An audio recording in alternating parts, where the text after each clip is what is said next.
dilluns a divendres, a partir de les 11 del matí. Quin matí? El magazín dels col·laboradors.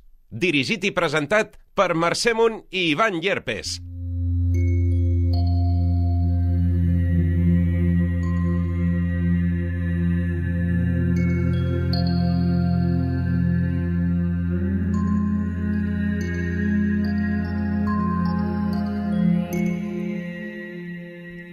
El que sents és l'Edgar, Roger, aquest so de fons. Ah, sí?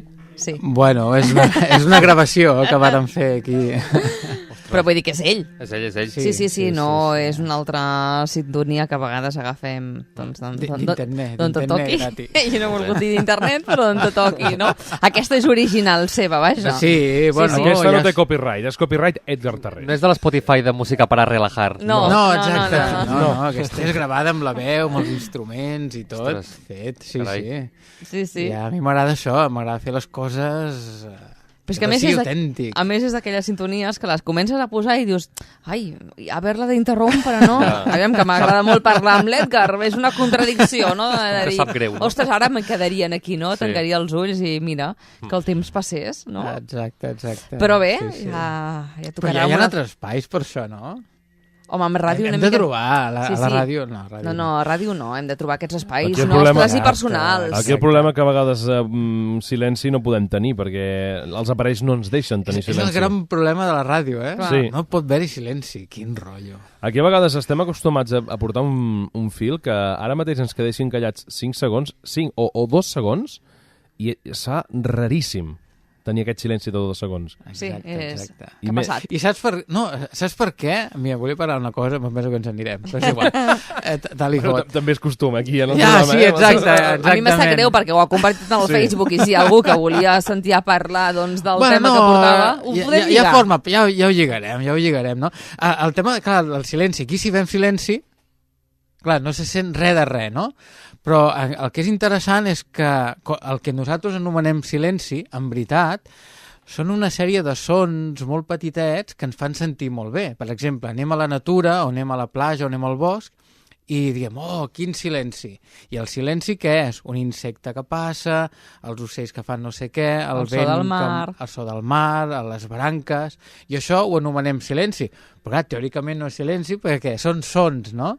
I per mi aquesta és la gran paradoxa del silenci, que en veritat, si busquem la definició de silenci, diria absència de so. Clar. Però en veritat, si fos absència de so, ostres, no ens sentiríem bé. El silenci en veritat és aquest silenci que no és res de res. Seria molt raro, no? Seria molt raro. Però quan parlem de tindríem silenci, benestar. no estem parlant també de silenci mental? També, evidentment, aquest és un altre silenci. Hi ha el silenci extern, que és aquest, diguéssim, aquest espai de benestar amb els sons que ens envolten, però després hi ha també, evidentment, el silenci intern, que és poder parar la ment, i hem parlat molt de meditació i tal aquí, poder parar la ment i dir, ostres, que... Perquè, en veritat, quan estem atabalats, ja tenim molts problemes, és com si tinguéssim moltes fresses aquí dins, no? I precisament el que hem de buscar sempre és el silenci entès com aquest espai que ens aporta benestar, al cap i a la fi. Una petita pausa, una petita aturada, no? Exacte, en el nostre món diari, quotidià, que puguem... Perquè costa molt. Desconnexió. No. I tant. No, al contrari, connexió. Amb un mateix. Sí. Clar. Desconnexió amb els externa, problemes, amb les situacions diàries i quotidianes, però connexió amb nosaltres mateixos. Exactament, el que fa el silenci és connectar amb nosaltres. Va?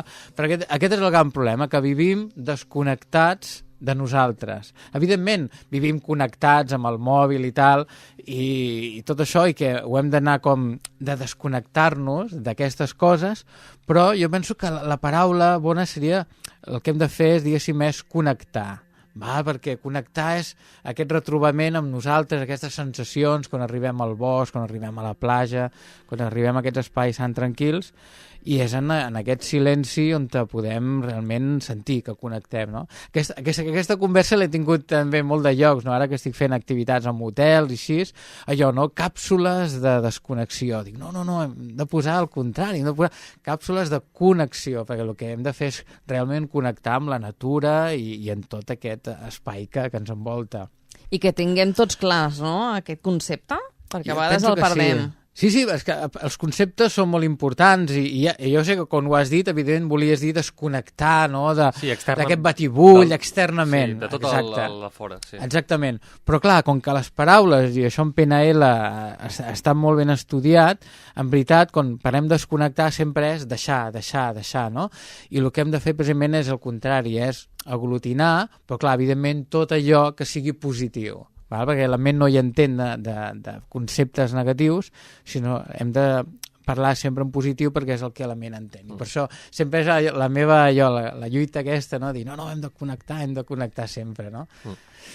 I, bueno, ja posats aquí, doncs, potser sí que ara podem enganxar amb el fil de... Podem connectar, exacte. Amb el fil. Molt ben dit, molt ben trobat. O amb el tema, que avui s'ha plantejat en el Facebook. Sí, exacte, que eren aquests viatges transformadors. Ara als Estats Units es comença a estar de moda, que es domenen els Transformative Travels, que són senzillament viatges de transformació, no? I jo penso que està molt bé, perquè... com fem això, no ja hem parlat, no? Els viatges que faig a la Índia, que porto gent, clar, tu a vegades arribes allà i arribes amb un avió, doncs, 200, 300 persones o més, no?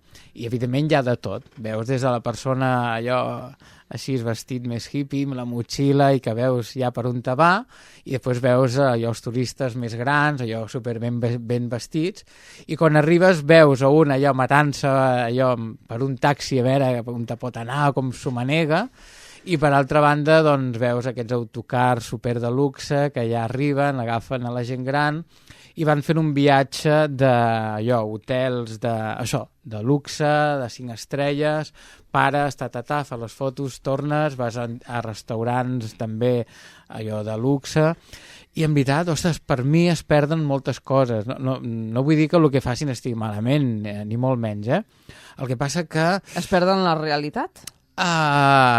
Una realitat, sí, perquè jo penso que a la Índia, com qualsevol país, com el nostre, doncs estem visquent moltes realitats diferents.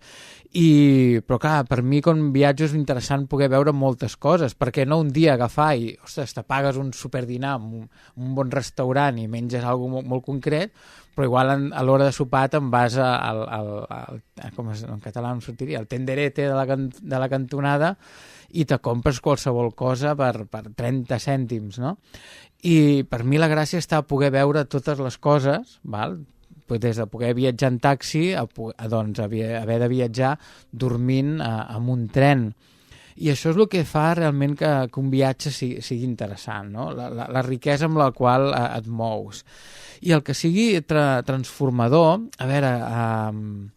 I hem dit moltes vegades que cada cop estem buscant més el benestar, estem buscant més aquestes activitats que ens connecten, no?, amb nosaltres mateixos, i que això es veu vam parlar l'altra vegada amb en Ramon Ramos, del Patronat de Turisme, doncs això, que cada cop hi ha gent que vol viatjar, però ja no només de sol i platja, per parlar del tòpic, no?, més conegut, sinó perquè tinguin estones per estar per un mateix, o estones igual de fer ioga, de fer tai chi, o sigui, totes aquelles activitats que ja fas a casa teu i que te reporten aquest benestar, per què haver-les de deixar de fer quan tu te mous en un viatge, no? I això està portant doncs, que cada cop hi hagi més gent que quan es mou doncs, vulgui continuar això, fent ioga, vulgui provar fins i tot potser classes de tai chi que no ho ha fet mai, meditació a la platja o meditació a la costa amb una cala, fer bicicleta o fer el senderisme, però lligat amb meditació, amb eines que te reporten això, una connexió i un coneixement personal doncs, important, no? Ja que tu tens un estil de vida que el que vols és anar creixent amb harmonia i tot això, doncs per què has de parar a l'hora de viatjar? Si pots fer un viatge on a més de la riquesa cultural doncs, que t'envolta, et permet doncs, tenir experiències experiències autèntiques que te reportin tot això. I això és una que aquí encara doncs, no s'és tan conscient, evidentment, hi ha gent que volta amb motxilles i fa viatges allò a la seu bola, no?, que es diu, allò buscant-se a l'aventura. A l'aventura, exacte, el que s'ha fet sempre, però ara s'està com prenent consciència de la importància d'això per créixer un mateix. I això jo penso que està molt i molt bé, que això forma part, diguéssim, del canvi que està fent la societat avui en dia, sobretot a nivell de consciència. Quin és el teu proper viatge? El meu proper viatge... El tens previst o preparat o encara el tens en ment? Sí que està preparat, però és sorpresa. Vaja. No per mi, sinó per la gent. Ah, val. Estic oferint un viatge sorpresa, que la gent no sap on dinar. Això serà a l'agost. Tu pagues, però tu no saps on vas. I la gent no ho sabrà fins que puja a l'avió o on t'hagi de pujar. Ostres, però això ho trobo superinteressant. O sí, no, o no ho sé. No tinc ni punyedera idea. Tu ho faries? A mi m'agradaria, sí. Clar. Sí, Tu faries, no, Mercè, o no? No home, ho sap. La cara que posa, no sé. No sé. Que sí. Quin és el plantejament que tu faries, Edgar? O que tens previst fer? El plantejament és... Anem de viatge a Baltan?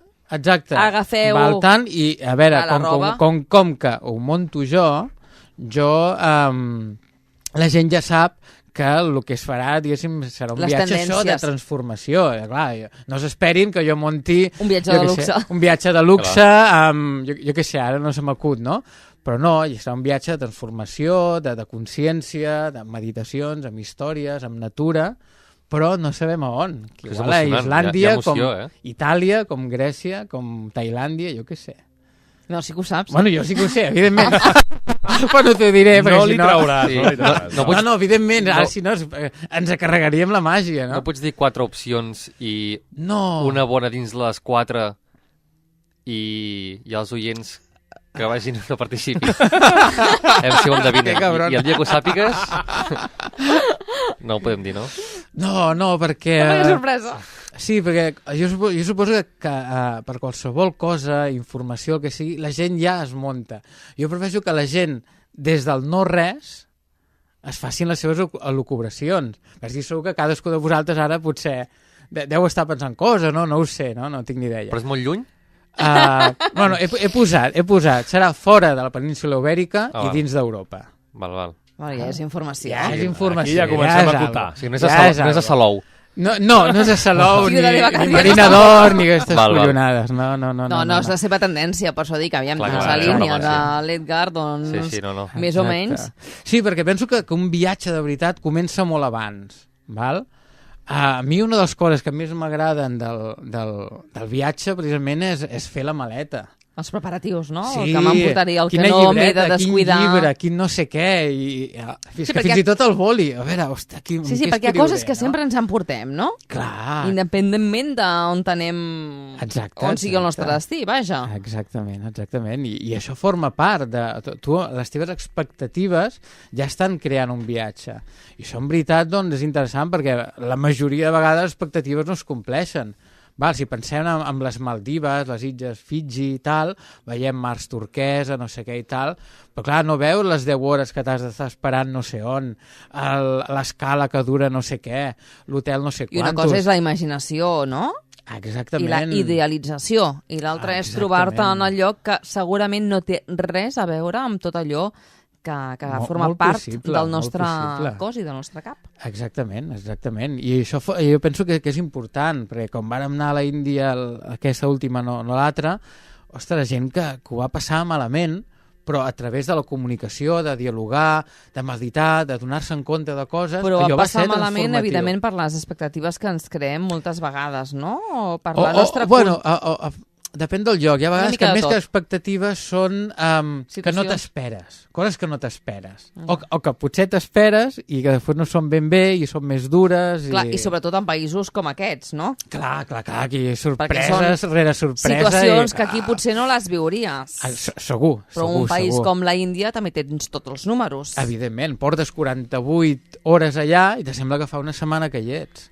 És molt intens i això, clar, afecta el nostre de dins, la nostra manera de pensar, de sentir, i això és el que te fa donar. I clar, jo la meva feina és que la gent se n'adoni d'això i pugui canviar. Ja queda menys per al mes d'agost. Quina és la data? Primers? A la tercera setmana. Cap a finals. És a dir, que a la tornada al setembre podrem saber on ha sigut aquest viatge sorpresa. Podrem convidar algú que ens ho expliqui. Sí, per què no? Moltes gràcies, Edgar Tarrés. Ens tornem a veure la propera setmana? No sé quan hem de mirar. Adéu, bon dia. Gràcies, Roger. Adéu. Fins la propera.